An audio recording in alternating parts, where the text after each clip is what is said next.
Sejam todos bem-vindos ao canal Horizonte Espiritual. Eu sou Patrícia e hoje vamos falar no aniversariante do dia, a obra O Evangelho segundo o Espiritismo. Olá! Hoje, dia 15 de abril, comemora-se 160 anos da publicação de O Evangelho segundo o Espiritismo. Esta obra é a terceira da codificação de Allan Kardec. Nós temos o Pentateuco Espírita, né? São 5 obras da codificação.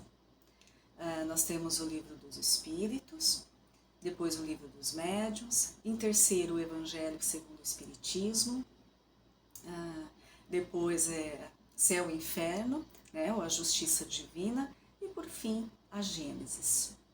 Então, o Evangelho segundo o Espiritismo está aí como a terceira obra, né, da codificação de Allan Kardec.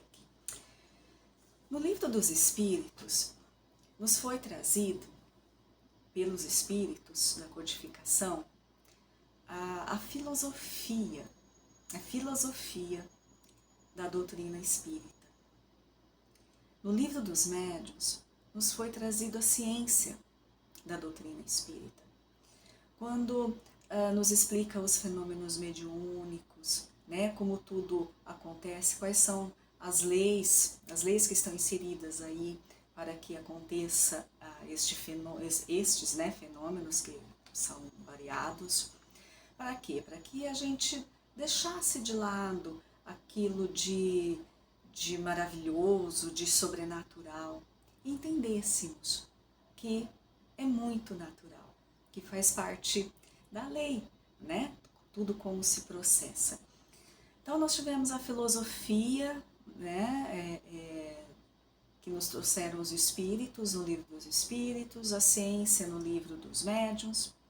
Aí chega a vez do Evangelho segundo o Espiritismo, que foi publicado no dia 15 de abril de 1864. Então, hoje é o nosso aniversariante do dia, completando aí 160 anos de sua publicação. E este livro, esta obra, Evangelho segundo o Espiritismo, ele se apropria de tudo o que era a parte moral, religiosa, melhor dizendo, do Livro dos Espíritos e traz para si. Então, Kardec pega tudo o que era de cunho religioso do Livro dos Espíritos e coloca na obra O Evangelho segundo o Espiritismo. Então, nós temos nesta obra toda a moral, a ética de Jesus. Todas as suas parábolas explicadas, né, as suas condutas, né, tudo que ele falou para nós que está no seu Evangelho, né, no Novo Testamento. Então, este é o valor monumental da obra O Evangelho segundo o Espiritismo. E tem uns fatos interessantes que aconteceram dentro do trabalho de Kardec, né, enquanto ele estava se preparando, realizando, produzindo esta obra, que são fatos interessantes. Então, de primeiro momento, Kardec não contou para ninguém, estava em segredo a produção desta obra. Então, mesmo os amigos mais íntimos, aqueles que participavam das reuniões com Kardec, os próprios médiuns, né, enfim, os que participavam com eles dentro desse trabalho da codificação, ele não contou para ninguém. Então, esta obra estava ainda em segredo. E para finalizar esta obra, chegou um momento, né, dessa produção, desse trabalho que ele estava realizando, que ele teve a vontade, o desejo, sentiu a necessidade de ficar um pouco afastado das pessoas, né, de ter aquele momento mais tranquilo, mais íntimo. Então ele vai, sozinho, ele vai para a comuna de Saint-Adresse, não sei se eu pronuncio da forma correta, né? Infelizmente não sei francês, mas é Sainte-Adresse. É uma comuna francesa e ali ele vai e fica alguns meses até a conclusão realmente desta obra. Tá? E ele vai então para essa comuna. Ele pede a Amélie Godet, a sua esposa, e eles conversam entre cartas, né? Se comunicam, porque ela sim sabia, né, do paradeiro dele, ela sim sabia dessa obra, mas eles se comunicam entre as cartas e ele diz que ele gostaria muito de receber uma psicografia, no caso, né, uma mensagem relacionada ao trabalho, né? Então ele recebe, depois ela entrega a ele e ele recebe. E nesta mensagem, não vou ler, claro, a mensagem toda aqui, mas esta mensagem, um espírito, né, que se comunica com ele, um mentor, né, de Kardec, né, aquele que bem próximo, que auxiliava muito nessa codificação, nessa missão que ele tinha a cumprir, ele diz assim: compreendes agora por que precisávamos ter-te sob as mãos, livre de toda preocupação outra que não a da doutrina espírita. Uma obra como a que elaboramos de comum acordo necessita de recolhimento e de insulamento sagrado. Então, vamos já dar uma paradinha aqui só para a gente analisar. Kardec, nós todos sabemos, né, assim, os que estudamos a doutrina, nós sabemos que ele não era aquele médium ostensivo. Então vamos fazer essa distinção que seria, né? Ele não é aquele médium, ele não foi um médium de produzir fenômenos mediúnicos através dele. Então ele não tinha psicografia, né, que é o ato de escrever sob a inspiração, né, de um espírito. Ele não tinha psicografia, pode acontecer de várias formas, tá? Ele não tinha psicofonia, né, de falar. Ele não tinha, pelo que se consta, nenhuma parte da literatura que eu tenha visto se encontra que ele tivesse tido uma vidência. Enfim, ele não tinha, né, ele não produzia esses fenômenos mediúnicos. Mas todos sabemos, inclusive o próprio Allan Kardec deixou muito claro, dentro do estudo e de todas as orientações que ele recebeu dos espíritos da codificação, isso está no Livro dos Médiuns, ele deixa muito claro que todos nós somos médiuns, porque todo aquele que recebe uma influência do espírito, independente da intensidade dessa influência, é por si médium, né? É por si só médium.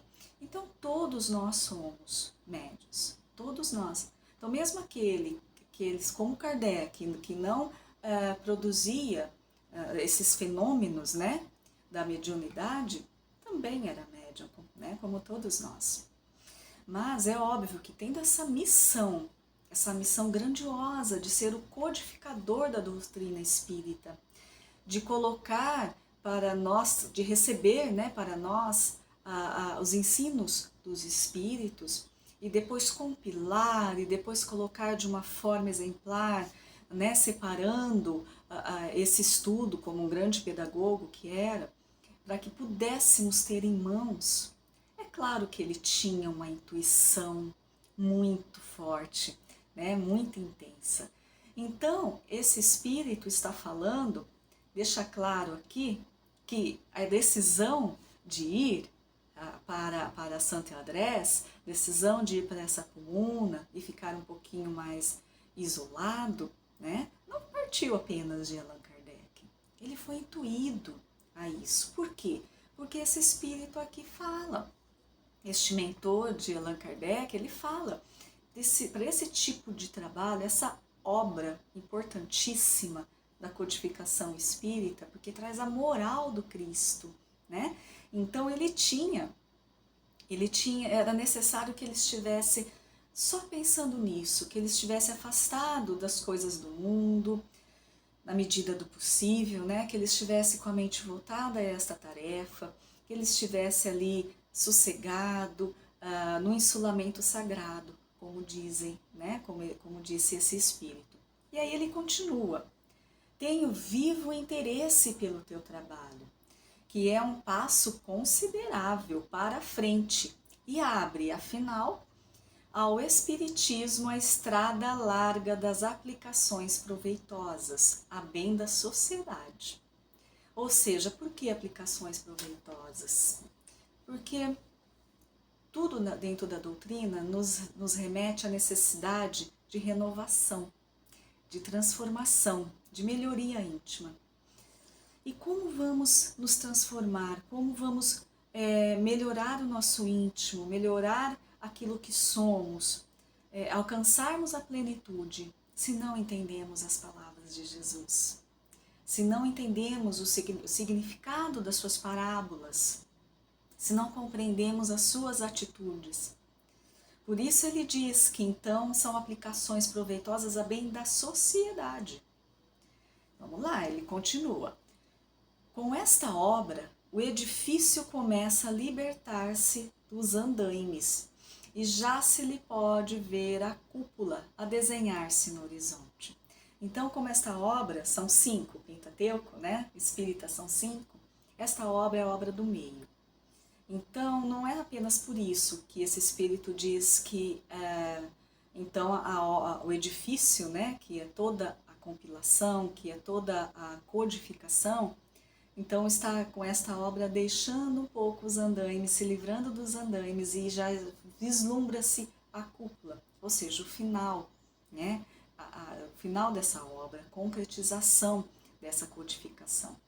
Não só por estar no meio, mas pela importância dessa obra, que vai trazer, para quem quer, obviamente, para quem debruça no seu estudo, para quem busca ali aquele conhecimento, né? Então vai trazer aquela verdade necessária de que Jesus nos fala, né? Que devemos conhecer a verdade porque ela vai nos libertar.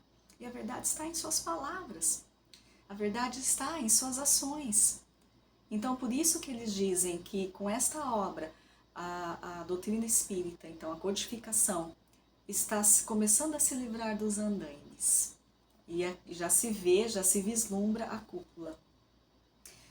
Continua, pois, diz esse espírito, sem impaciência e sem fadiga. Kardec estava um pouco impaciente, preocupado com a obra, cansado até a gente imagina realmente, né? A dedicação que este grande missionário teve por anos para concluir, né, esta missão.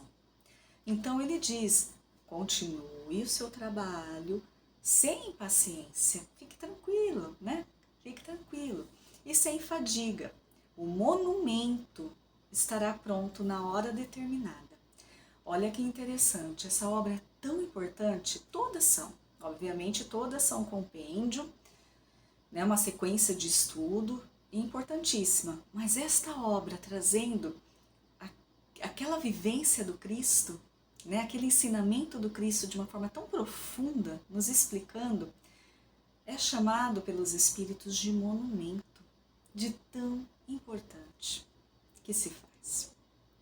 Então essa aqui foi uma parte, né, dessa mensagem que Kardec recebeu nesse momento que ele estava precisando aí de um amparo maior, de um entendimento maior, né? No meu caso, ele é o meu livro de cabeceira, porque é aquele livro que nós temos que ter espalhado, assim, porque a todo momento que o coração se aperta, né, naquele momento em que nós estamos perturbados com algo, com muita dúvida de que caminho a seguir, de que decisão tomar, é o momento de se abrir o Evangelho. Além dos momentos do estudo, este momento das angústias, é importantíssimo abrirmos o Evangelho e ali depositarmos a nossa fé, buscarmos aquele entendimento, porque com certeza virá ali uma palavra que vai nos clarear a mente, que vai acalmar o nosso coração. Comenta aí se também para vocês ele é o livro de cabeceira, né, como é para mim. Então nós temos aqui no início do Evangelho, né, do aniversariante, no início do Evangelho segundo o Espiritismo, o prefácio. O prefácio é pelo O Espírito de Verdade, que é muito bonito. Então vamos ler qual foi a introdução, né, deste livro Evangelho segundo o Espiritismo pelo Espírito de Verdade. Os Espíritos do Senhor, que são as virtudes dos céus, como um imenso exército que se movimenta, ao receber a ordem de comando, espalham-se sobre toda a face da terra. Semelhantes a estrelas cadentes, vêm iluminar o caminho e abrir os olhos aos cegos. Eu vos digo, em verdade, que são chegados os tempos em que todas as coisas devem ser restabelecidas no seu verdadeiro sentido, para dissipar as trevas, confundir os orgulhosos e glorificar os justos. As grandes vozes do céu ressoam como o toque da trombeta, e os coros dos anjos se reúnem. Homens, nós vos convidamos ao divino concerto, que vossas mãos tomem a lira, que vossas vozes se unam, e num hino sagrado se estendam e vibrem de um extremo do universo ao outro. Homens, irmãos amados, estamos juntos de vós. Amai-vos também uns aos outros e dizei, do fundo do vosso coração, fazendo a vontade do Pai que está no céu, Senhor, Senhor, e podereis entrar no reino dos céus. O Espírito de Verdade. Então, um prefácio digno de uma obra, como dizem os Espíritos, monumental. O Evangelho segundo o Espiritismo, que hoje completa 160 anos.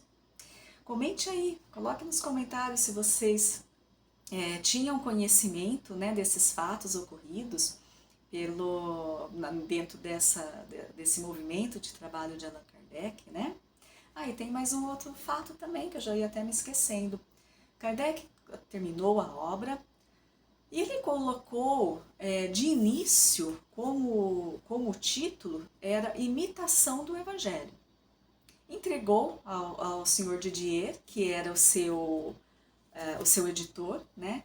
E este já começou dando um conselho de que não era bom este título, que ele precisava alterar o título. Outros amigos também de Kardec, né, deram esse conselho para que ele alterasse o título. Então, depois ele colocou o Evangelho segundo o Espiritismo. Então, aqui outro fato, né, interessante sobre a construção desta obra.